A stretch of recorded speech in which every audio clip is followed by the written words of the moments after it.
c'est quelque chose qui a une part très importante dans l'histoire de la société. Paris, c'est le creuset de Ozone, c'est là que la société a été créée. C'est là aussi où on trouve toute l'histoire des métiers d'art, l'histoire des arts décoratifs, qui est appréciée dans le monde entier.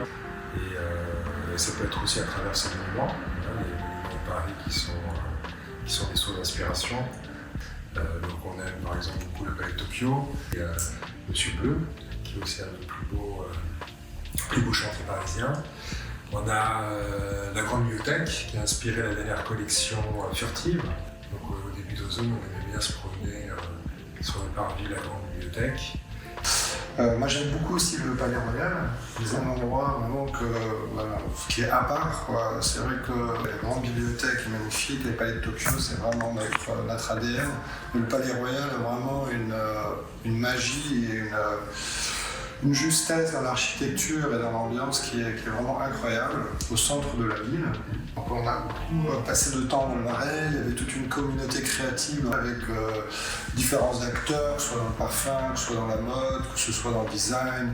Et à un moment donné, on se retrouvait tous ensemble, et il y avait une véritable émulation, c'était assez festif d'ailleurs par moments, et très créatif. En Paris, c'est vraiment, on l'appelle ville lumière, mais pas uniquement parce que elle a inventé les réverbères, c'est aussi parce que la culture qui est rayonnée dans le monde entier, des savoir-faire, des métiers d'art.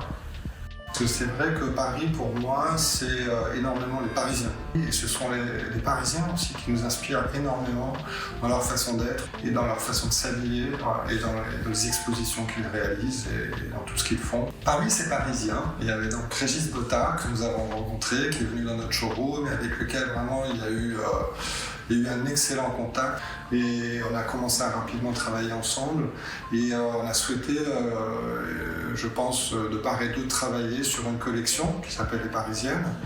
Et Régis s'est fortement inspiré des luminaires qu'on peut trouver dans nos rues.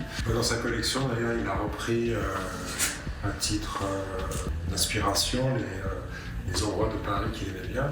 Et les Parisiens, c'est eux qui font finalement toute la créativité, tout le travail. Donc Paris nous a accompagnés.